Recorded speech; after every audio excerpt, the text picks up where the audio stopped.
அஸ்ஸலாமு அலைக்கும். எல்லா புகழும் இறைவனுக்கே. இப்போ நம்ம வெண்ணிலா ஸ்பாஞ்ச் கேக் எப்படி செய்கிறதுன்னு பார்க்கலாங்க. அதுக்கு நான் 1/4 கிலோ மைதா மாவு எடுத்திருக்கேன். டம்ளர் கணக்கு பார்த்தீங்கன்னா, இந்த டம்ளரில் எனக்கு 1½ டம்ளர் அளவு மாவு வருது. இந்த டம்ளரில் தான் நான் இன்றைக்கி எல்லா மெஷர்மெண்ட்டும் சொல்ல போகிறேன்.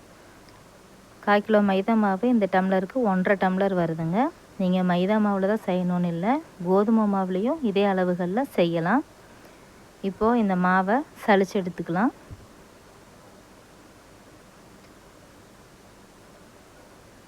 கடையிலிருந்து வாங்குகிற பொருள் எப்போவுமே சலிச்சு யூஸ் பண்ணுறது ரொம்ப நல்லதுங்க. ஏன்னா ஏதாவது தூசி குப்பை ஏதாவது ஒன்று இருக்கும்.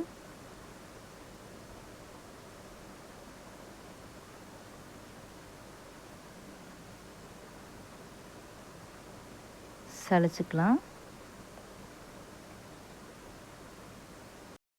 நம்ம இந்த மாவை ரெடி பண்ணுறதுக்கு முன்னாடியே குக்கரை ஃப்ரீ ஹீட்காக அடுப்பை சிம்மில் வச்சிடலாங்க. இப்போ மாவு சலிச்சாச்சு.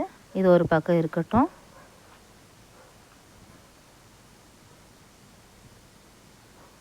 இப்போ அடுத்தது ஒரு மிக்ஸி ஜாரில் நம்ம டம்ளரில் 1½ டம்ளர் அளவு மாவு எடுத்தோம் இல்லைங்களா, இப்போது 1 டம்ளர் அல்லது 3/4 டம்ளர் சர்க்கரை எடுத்துக்கலாம். அதை நல்லா நைஸ் பவுடர் ஆக்கிக்கலாங்க. உங்களுக்கு சர்க்கரை அதிகமாக வேணும்னா சேர்த்தியும் போட்டுக்கலாம், கம்மியாக வேணும்னா கொஞ்சம் கம்மியாகவும் போட்டுக்கலாம். ஆனால் அந்த 1½ டம்ளர் மாவுக்கு அளவு பார்த்திங்கன்னா 3/4 டம்ளர் சர்க்கரை சரியாக இருக்கும். இப்போ இதில் 3 முட்டை உடச்சி ஊற்றிடலாம். ஃப்ரிட்ஜில் வைக்காத முட்டையாக யூஸ் பண்ணிக்கிங்க. சப்போஸ் அப்படி ஃப்ரிட்ஜில் வச்சுருந்தீங்க அப்படின்னா கொஞ்சம் நேரமாக வெளியே எடுத்து வச்சுருங்க.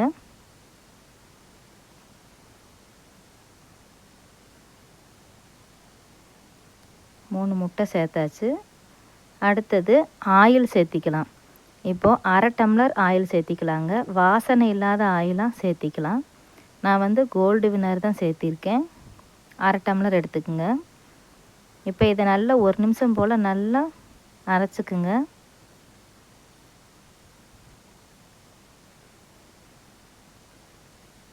அரைச்சாச்சு. இப்போ இது இப்படித்தான் இருக்கும். பார்க்குறதுக்கு நல்லா க்ரீம் மாதிரி இருக்குது. வீடியோவில் எப்படி தெரியுன்னு தெரில, ஆனால் நேரில் பார்க்குறதுக்கு நல்லா க்ரீம் மாதிரி கொஞ்சம் கெட்டியாக இருக்குது. இப்போ இது கூட ஒரு தயிர் சேர்த்திக்கலாங்க. தயிர் பாக்கெட்டு நான் வந்து 10 ரூபா பாக்கெட் தயிர் தான் சேர்த்திருக்கேன். இதுவே போதும், கரெக்டாக இருக்கும்.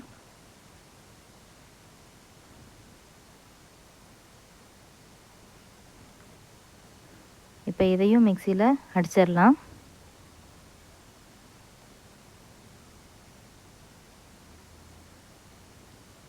இப்போ இதை அடித்தாச்சுங்க. இப்படித்தான் இருக்கும். கொஞ்சம் தண்ணி மாதிரி இருக்கும், ஏன்னா தயிர் சேர்த்து அடிச்சிருக்கோம் இல்லைங்களா. ஃபஸ்ட்டு இருந்த ஒரு கெட்டித்தன்மைக்கு கொஞ்சம் தண்ணி மாதிரி இருக்கும். நான் சொன்ன 1/4 கிலோ அளவுக்கு இது எல்லாமே கரெக்டான அளவாக இருக்கும். ட்ரை பண்ணி பாருங்கள். நான் இந்த டின்னில் தாங்க கேக் செய்ய போகிறேன். இதில் கொஞ்சம் நெய், அப்படி இல்லாட்டி ஆயில், இது ஏதாவது விட்டு நல்லா எல்லா பக்கம் படுற மாதிரி தேய்ச்சி விட்டுருங்க. கையிலையோ அல்லது இந்த மாதிரி எல்லா பக்கம் படுற மாதிரி நல்லா தேய்ச்சி விட்டுருங்க. நம்ம ஊற்றுற அளவு அரைவாசி இருக்கும், ஆனால் கேக்கு நல்லா ரெடியாகி வரும்போது கொஞ்சம் நல்லா உப்பி வரும். அதனால் சைடில் எல்லாமே தேய்ச்சிருங்க. இப்போ அந்த எண்ணெய் தேய்ச்சதுக்கு மேலே நம்ம மைதா மாவு வச்சுருக்கோம் பார்த்தீங்களா, அதை போட்டு நல்லா தட்டினோம் அப்படின்னா பட்டர் சீட்டு போட்டால் எந்த அளவுக்கு ஒட்டாமல் வருமோ அந்த மாதிரி ஒட்டாமல் வருங்க. எல்லா பக்கம் படுற மாதிரி போட்டுருங்க. அவ்வளோதாங்க, கேக் டின் ரெடி ஆயிடுச்சு.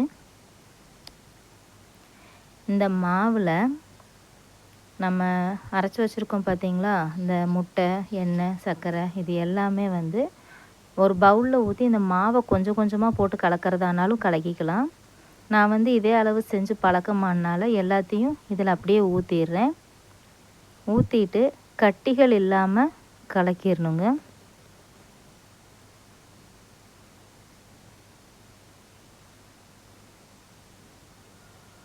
கட்டிகள் இல்லாமல் கலக்கிடுங்க. இது ரொம்ப ரூல்ஸ் படி இது கட் அண்ட் ஃபோல்டு மெத்தடில் தான் கலக்கணும், அப்போ தான் சாஃப்டாக வரும் அப்படிங்கிறதெல்லாம் இல்லைங்க. எனக்கு மிக்சியில் செஞ்சாதாங்க கேக்கு நல்லா சாஃப்டாக பஞ்சாட்டம் வந்துச்சு. நானும் வீடியோ பார்த்து ஆசைப்பட்டு ஹேண்ட் பிளெண்டரில் வாங்கினேன். எனக்கு அதில் செட்டாக வர மாட்டேங்குது. இருந்தாலும் ட்ரை பண்ணணும்.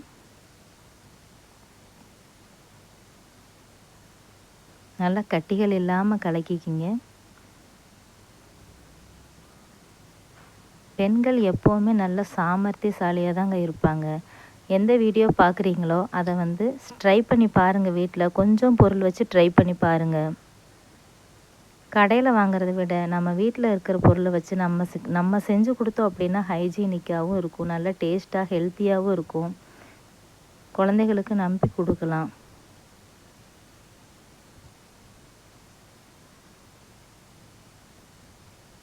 நல்ல ஃபைன் பேஸ்ட்டாக கலக்கிக்கிங்க. இப்போ உங்களுக்கு பார்த்தாலே தெரியும், கட்டிகள் எதுவுமே இல்லாமல் நல்லா எவ்வளோ ஃபைன் பேஸ்ட்டாக இருக்குது பாருங்கள். மசாலா இந்த மாதிரி கலக்கிக்கிங்க. உங்களுக்கு கலக்கும்போது இது கொஞ்சம் கெட்டியாக இருந்தது அப்படின்னா உங்களுக்கு வேணால் கொஞ்சம் பால் ஊற்றிக்கலாம். ஆனால் ரொம்ப தண்ணி மாதிரி கலக்கிடாதீங்க, இது அளவாக தான். அடுத்தது வெனிலா எசன்ஸுங்க. என்கிட்ட பைனாப்பிள் எசன்ஸ் தான் இருக்குது, அதனால் நான் அதை ஒரு ஸ்பூன் ஊற்றிக்கிறேன். ஒவ்வொருத்தங்க இந்த ஏலக்காய் பொடியெல்லாம் போட்டாலே போதுங்கிறாங்க. ஆனால் இந்த எசன்ஸ் ஊற்றுனீங்க அப்படின்னா அதை எடுக்கும்போதே அப்படியே கேக்கு வாசம் வீடே கம்ம கம்மன்னு மணக்குங்க. அந்த வாசம் கேட்கும்போது குழந்தைக்கு இன்னும் நல்லா ஆசையாகி கேக் செஞ்சுருக்காங்கன்னு சாப்பிடுவாங்க.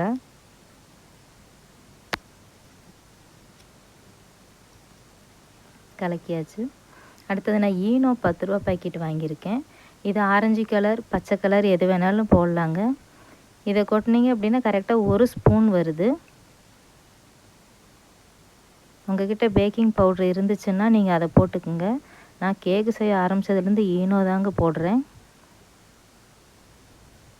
இந்த ஒரு பாக்கெட் போட்டாலே இந்த அளவுக்கு கரெக்டாக இருக்குது.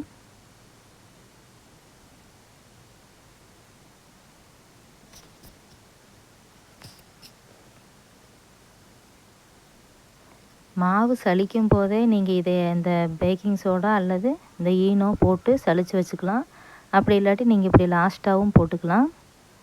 1 ஸ்பூன் ஈனோ, அப்புறம் அந்த மாவுக்கு போடுவோம் பார்த்தீங்களா ஆப்ப சோடா, அது ஒரு 1/4 டீஸ்பூன் போட்டுக்குங்க போதும்.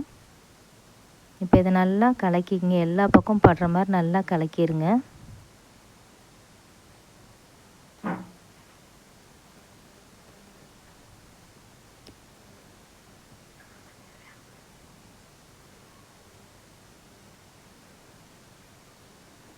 நல்லா கலக்கிடலாங்க. இதை கோதுமை மாவுலேயும் நீங்கள் ட்ரை பண்ணி பார்க்கலாம். மைதா மாவை விட கோதுமை மாவு இன்னும் கொஞ்சம் நல்லா ஹெல்த்தியும் கூட.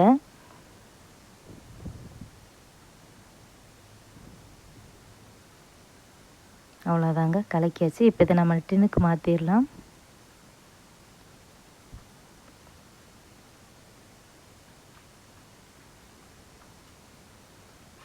ஸ்ட்ரக்சர் பார்த்தீங்கன்னா இந்த மாதிரி தான் இருக்கும் மாவு. இந்த அளவு இருந்தால் கரெக்டாக இருக்குங்க. நல்லா ஸ்பாஞ்சாக சூப்பராக வரும். இப்போ இதை நல்லா தட்டிக்கலாங்க. அடுத்தது டியூட்டி ஃப்ரூட்டி. இது உங்ககிட்ட இருந்தால் போட்டுக்குங்க, ஆப்ஷனல் தான். போட்டிங்க அப்படின்னா அங்கங்கே கலர்ஃபுல்லாக நல்லா டேஸ்ட்டாக இருக்கும்.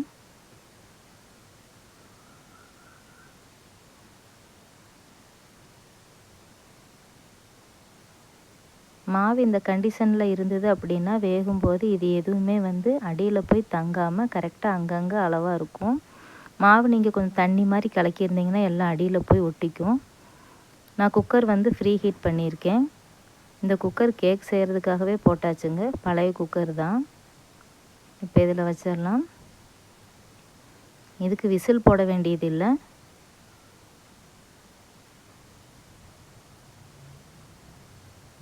இதை மூடி வச்சிடலாங்க. தீ வந்து பார்த்திங்கன்னா சிம்மில் இருந்து கொஞ்சம் பெருசாக எரியிற மாதிரி வச்சுக்கோங்க. நான் இந்த அளவு தீயில் எனக்கு இப்போ கரெக்டாக 30 நிமிஷம் ஆயிருக்குங்க இந்த கேக் வேகிறதுக்கு. பார்த்திங்களா, கேக்கு நல்லா வெந்துருச்சுங்க, நல்லா மணமாக இருக்குது.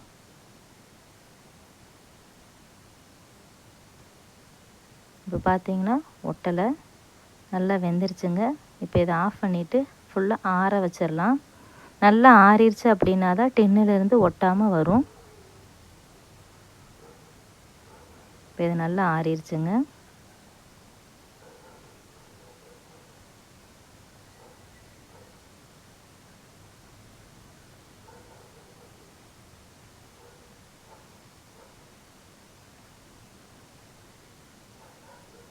நீங்கள் க்ரீம் செய்கிற மாதிரி இருந்துச்சுன்னா இந்த கேக்கிலேயே சைடில் அந்த இதெல்லாம் பீஸெல்லாம் கட் பண்ணிவிட்டு க்ரீம் தடவிக்கலாம். டேஸ்ட்டாக இருக்கும். பார்த்தீங்களா, டின்னில் ஒட்டவே இல்லை. பாருங்கள்,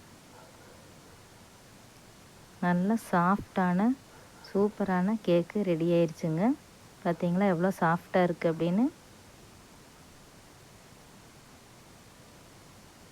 இதை நீங்கள் கேக் எப்பவும் கட் பண்ணுற மாதிரி ட்ரையாங்கிள் ஷேப்லேயும் கட் பண்ணிக்கலாம். நான் வந்து இந்த சின்ன சின்ன பீஸாக போட்டு டப்பாவில் போட்டு வச்சுருவேங்க. குழந்தைங்க சாப்பிட்றதுக்கு எடுத்து சாப்பிட்றதுக்கு ஈஸியாக இருக்கும். சின்ன சின்ன பீஸாக. மாஷாஅல்லா, இங்கே பாருங்கள் எவ்வளோ அழகாக வந்துருச்சுன்னு. இதிலே தெரியும் உங்களுக்கு எவ்வளோ சாஃப்டாக இருக்குது அப்படின்னு. இந்த அளவுகள் வச்சு நீங்களும் ட்ரை பண்ணி பாருங்கள். இதே மாதிரி சாஃப்டான கேக் உங்களுக்கும் கிடைக்கும். ஏதாவது டவுட்டாக இருந்தால் கமெண்ட் பண்ணுங்கள்.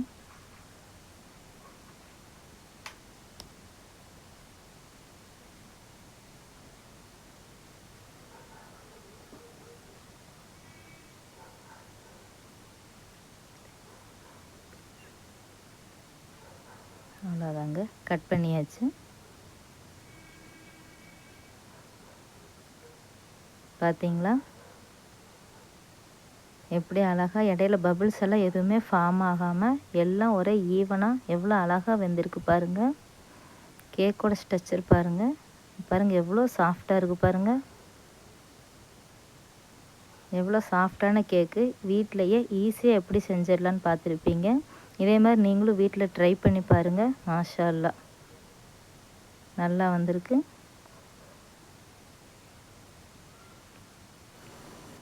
கேக்கு ரெடி ஆயிடுச்சுங்க. வெண்ணிலா ஸ்பாஞ்சு கேக்கு. மாஷாஅல்லா, நல்லா வந்திருக்கு. நான் சொன்ன அளவுகளில் நீங்களும் இதே மாதிரியே வீட்டில் ட்ரை பண்ணி பாருங்கள். எந்த வீடியோ பார்த்தீங்கனாலும் கொஞ்சம் பொருளை வச்சு ட்ரை பண்ணி பாருங்கள். இன்ஷால்லா உங்களுக்கும் நல்லா வரும். இந்த அழகான தருணத்தில் இந்த ருசியான உணவு கொடுத்த அல்லாஹுக்கு எல்லா புகழும். லைக் பண்ணுங்கள், சப்ஸ்கிரைப் பண்ணுங்கள், ஷேர் பண்ணுங்கள். அஸ்ஸலாமு அலைக்கும்.